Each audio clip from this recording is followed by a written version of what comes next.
Selamat sore Tribuners dan pemirsa Harian Surya. Hari ini tanggal 26 Januari 2023 kembali lagi bersama saya Septiana Cahaya Eka Saputri dalam program Cakap Sana Cakap Sini.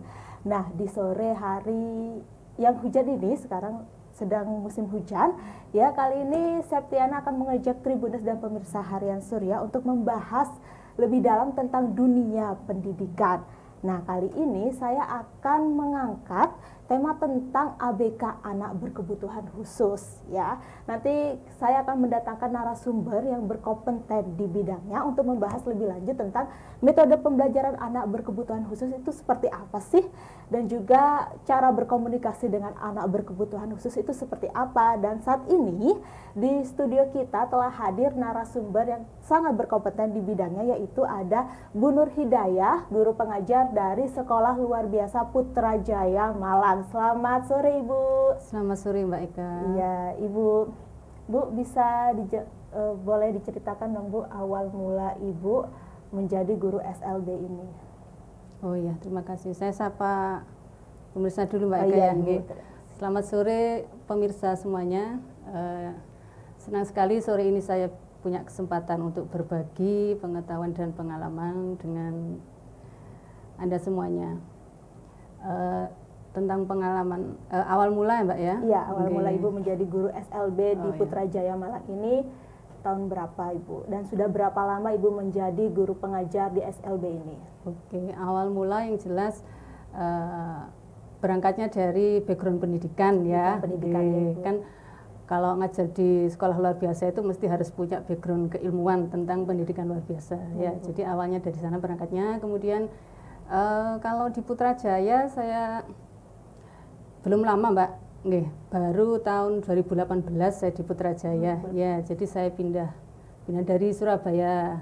Kalau berkecimpung dengan dunia ke luar biasaan, pendidikan luar biasa itu sudah sejak lulus kuliah tahun 2000. Lulus kuliah. Jadi tahun 2000 alhamdulillah setelah lulus langsung ditawari untuk mengajar.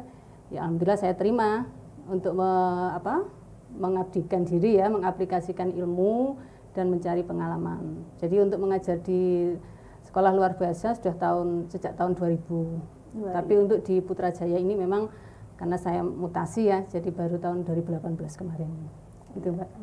Ya Ibu, berarti ini Ibu berangkat dari lulusan dari sekolah pendidikan luar biasa ya Bu, betul, ya? Langsung mengajar anak sekolah luar biasa. Ya, betul, ya. Iya Ibu. Nah Bu, cara berkomunikasi ya Bu ya, atau cara berinteraksi Ibu dengan anak-anak berkebutuhan khusus itu seperti apa Bu? Ya, kalau menghadapi anak-anak berkebutuhan khusus itu mirip kita menghadapi anak-anak ya, sama seperti kita menghadapi anak-anak kita. Jadi harus dengan kasih sayang. Ya, dengan intonasi yang tidak tinggi, kemudian bahasa yang sederhana yang mudah mereka tangkap.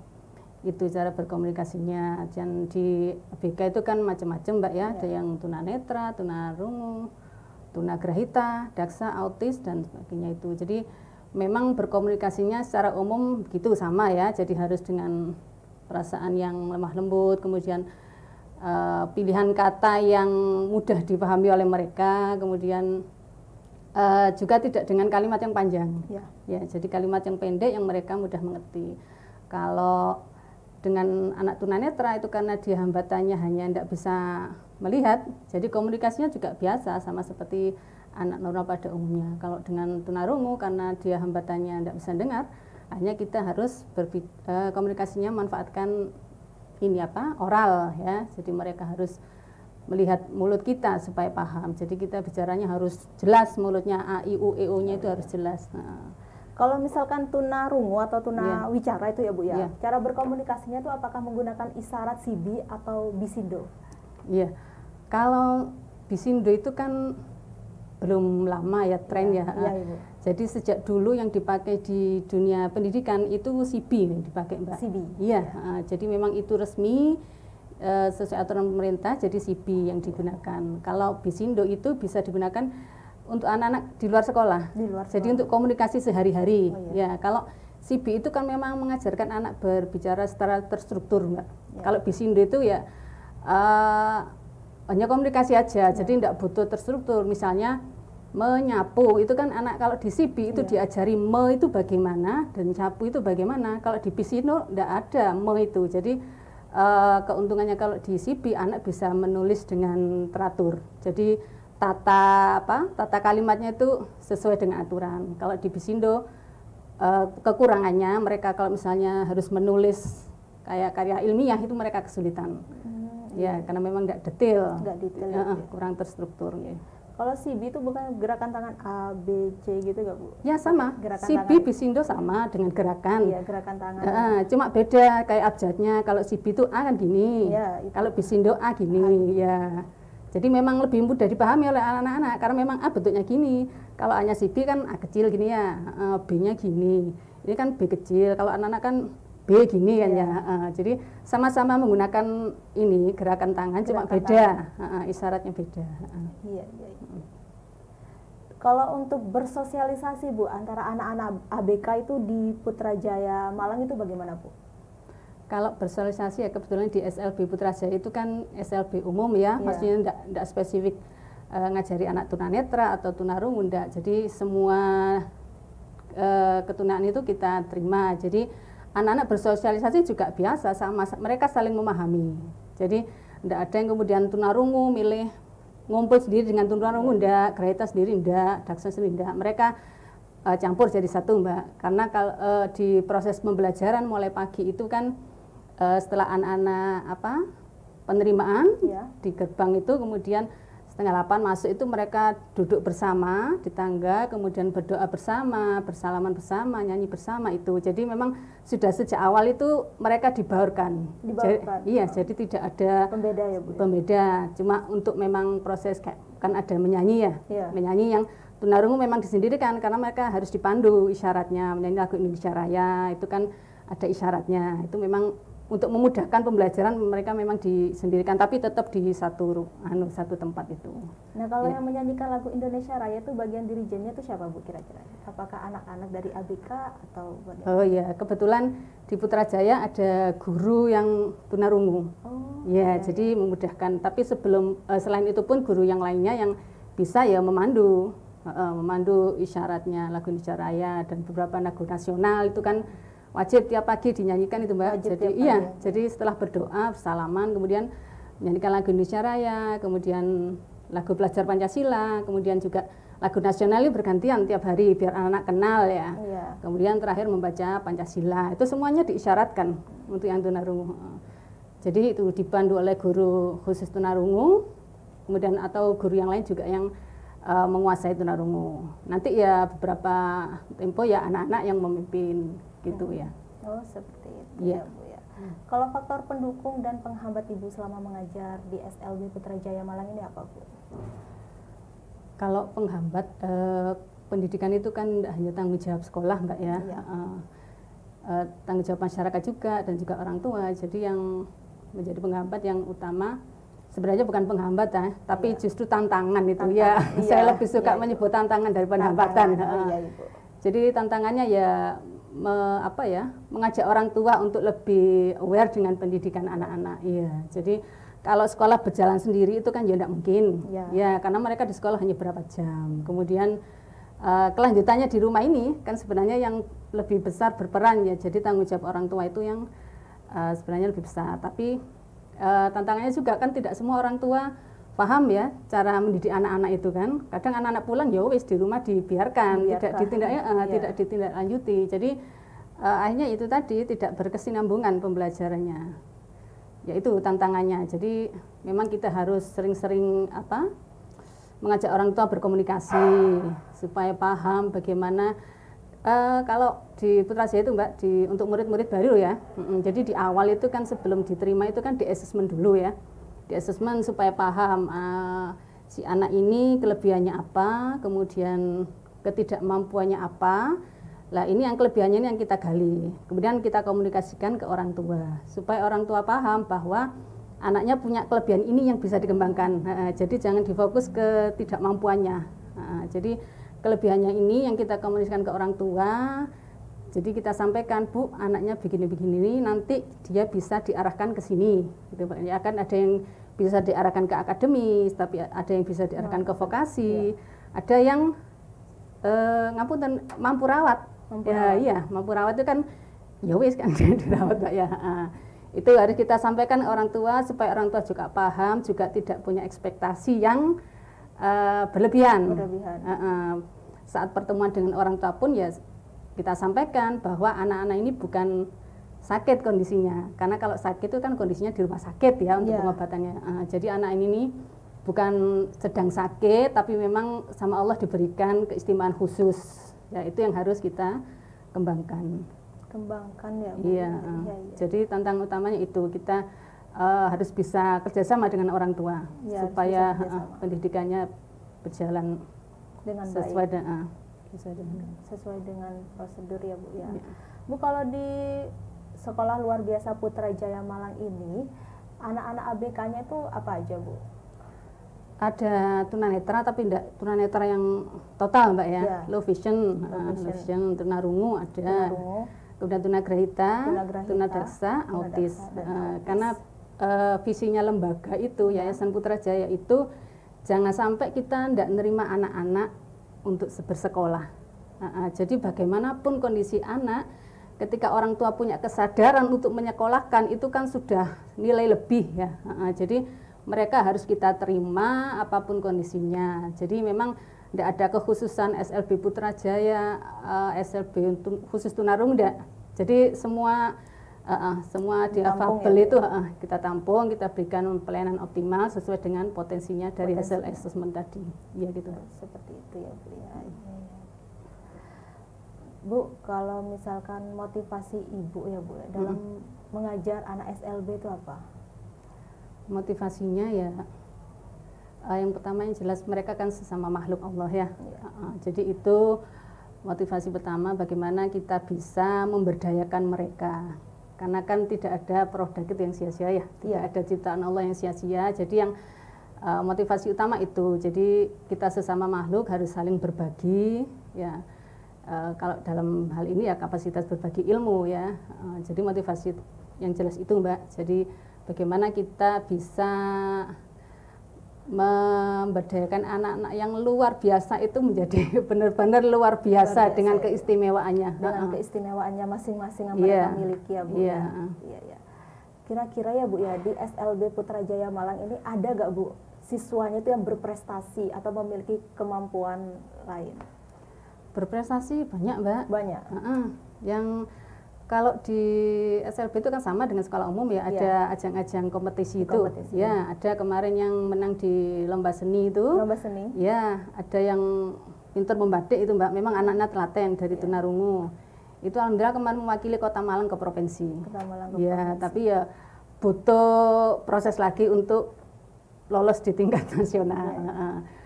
Kemarin juga merangkai bunga, alhamdulillah kita juga mewakili ke provinsi. Itu jadi memang kalau di SLB itu Mbak, untuk yang anak-anak SD itu kan memang masih fokus di akademis ya. Kalau sudah SMP SMA itu sudah kita berikan bekal vokasi ya, sebagai bekal nantinya dia ketika sudah purna dari bangku sekolah itu. Seperti itu ya Bu. Berarti ya, banyak prestasi yang mereka raih, prestasi ya, olahraga juga sama ada. Tentu saja membanggakan untuk diri sendiri, guru dan keluarga, tentunya orang tua ya Bu ya. Ini hasil dari anak saya sekolah di SLB Putrajaya Malang, seperti itu. Ya, kalau misalkan metode pembelajaran Bu, anak-anak ABK di SLB Putrajaya Malang ini apakah sama antara anak autis dengan anak tunarungu, atau anak tunarungu dengan anak tunagrahita itu apakah sama metode pembelajarannya? Ya, kalau pembelajarannya jelas beda Mbak ya, karena memang kebutuhannya mereka juga berbeda. Tapi kalau autis dan tunarungu itu kan modalitas utama mereka kan visual ya. Jadi tunarungu ya memanfaatkan ini pengamatan. Jadi mereka di awal itu bantuan gambar, itu yang jelas. Termasuk juga tunarungu. Tunarungu itu juga pengenalan awalnya kan dengan benda konkret, kemudian ketika dia sudah agak paham ya dengan gambar. Jadi anak autis itu modal utama sedang dengan visual. Makanya dia kan suka mengamati objek, sangat suka mengamati objek. Sampai di ini seakan tidak ada apa-apa. Bahkan orang sekitar pun ketika dipanggil ya mungkin dia tidak hirau karena sudah asik. Jadi Itu kalau pembelajaran anak autis menggunakan media visual. Anak tunarungu pun sama menggunakan media visual karena memang dia modal untuk mengenal dunia kan dengan penglihatan. Ya, itu. Kalau Grahita ya sama dengan gambar, lebih utama dengan gambar karena kalau dengan pendengaran itu kan daya tangkap anak kan tidak lama Mbak ya. Iya. Kalau diterangkan tentang misalnya nerangkan tentang gunung kemudian panjang lebar itu kan hanya berapa detik pertama kan mereka nyantol ya. Kalau kita menggunakan media visual apalagi yang video itu kan lebih mudah ditangkap anak. Gitu Mbak. Kalau cara menangani anak autis itu bagaimana Bu? Mungkin Ibu punya kisah di sekolah SLB Putrajaya Malang. Iya. Kalau selama saya di Putrajaya anak autis ya kebetulan ada yang masih hiperaktif Mbak ya. Ada yang sudah alhamdulillah perilakunya sudah bisa dikendalikan. Untuk yang perilakunya sudah bisa dikendalikan tidak seberapa besar tantangannya ya. Tantangannya besar yang belum bisa dikendalikan ini. Jadi kita kan tidak paham ya maunya dia seperti apa. Akhirnya dia marah-marah, gigit gurunya. Iya. Terus kemudian ini dijeduk-jedukan ke meja, kemudian nendang-nendang barang. Ya, itu yang tantangannya untuk mengendalikan perilakunya. Ada begitu. Yang sudah terkendali alhamdulillah bisa. Tantangannya tidak besar ya, tantangannya ya memahamkan mereka tentang konsep-konsep. Ya, kan ada yang gigit gurunya terus menjedutkan dahi ke meja gitu. Cara menanganinya bagaimana, Bu? Ya harus dipegang yang kuat, Mbak. Harus dipegang yang kuat. Kalau autis itu kan bangkunya enggak seperti bangku biasa ya. Oh iya. Seperti bangku zaman dulu. Zaman SD dulu, Mbaknya. Iya, dulu kan kursi satu ya, meja satu, kemudian tertutup gitu kan. Jadi dikendalikannya di situ. Jadi dia duduk supaya tidak keluar. Dan jadi perilakunya bisa dikendalikan dari kursi khusus itu. Seperti itu ya Bu. Iya. Iya.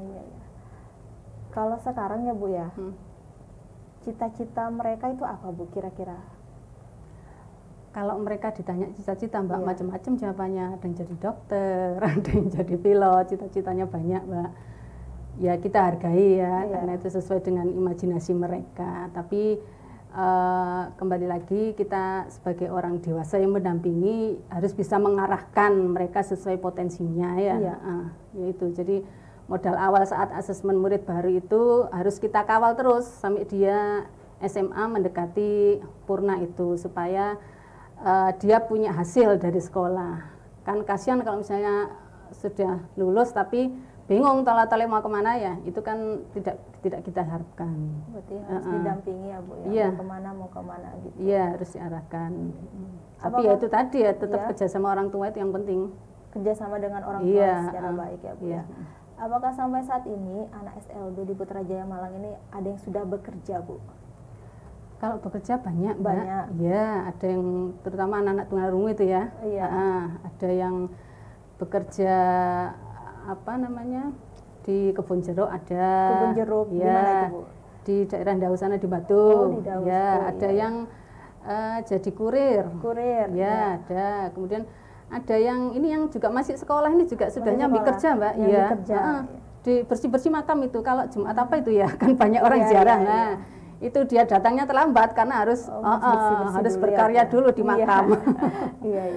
Itu ada juga Mbak. Terus ada yang juga bantu orang tua, ada. Kemudian yang Grahita, ada yang jadi tukang parkir, Mbak. Tukang parkir daerah Mergan sana. Kemudian juga tukang parkir di masjid-masjid itu. Jadi itu modal yang mereka butuhkan kan menghitung uang ya. Masalah uang itu yang harus kita tekankan di akademisnya. Ada Mbak, rata-rata ya mereka berkarya sesuai dengan kemampuannya dan peluang yang ada di lingkungan itu. Ya, ada juga yang di ini jaga stand di kantor DPRD. Ya, kita punya ya kebetulan kita juga kerjasama dengan Dewan Kesenian itu Dekranasda itu. Jadi anak-anak diajari membuat coklat topeng. Ya, itu. Kemudian ya yang di sekolah juga diajari, kemudian kita titipkan ke di ruang DPRD itu kan ada ya, itu di sana. Kemudian ada yang jaga juga di sana ya dari alhamdulillah jadi alumni Putrajaya. Alumni dari Putrajaya itu. Iya, itu Nagraita. Berarti semangatnya sangat luar biasa ya Bu ya untuk mencari uang gitu. Iya. Tidak merepotkan orang tua. Ya, memang target minimal dari lulusan itu kan dia bisa menolong dirinya sendiri ya. Iya. Kalau sudah menolong dirinya sendiri beres, baru ke tahap selanjutnya dia bisa berkarya untuk lingkungannya. Itu tahapannya ya. Nah Bu, kalau untuk anak-anak ABK ini ya Bu ya, kalau misalkan orang tuanya udah gak ada gitu ya Bu ya, itu mereka akan dirawat oleh siapa? Kalau yang di Putrajaya alhamdulillah belum ada kabar mereka terlantar, itu alhamdulillah belum ada. Jadi masih dalam kendali lingkungan keluarga. Ya, alhamdulillah belum ada. Jadi kepedulian keluarga masih besar. Masih besar ya. Ya. Untuk tetap mendampingi mereka. Seperti itu. Iya. Ya. Nah Bu, ini kan kalau mengajar anak ABK itu butuh kesabaran dan ketelatenan, itu di nomor satukan ya Bu ya. Apakah di benak Ibu tuh ada gak Bu kayak udahlah saya mau menyerah gitu mengajar anak-anak ABK gitu? Ada gak Bu di benak pikiran Ibu untuk menyerah mengajar anak-anak ABK? Tidak ada sama sekali Mbak. Tidak ada sama sekali ya Bu ya. Tidak ada sama sekali pikiran untuk menyerah, enggak. Justru itu tadi bagi saya itu semua tantangan ya.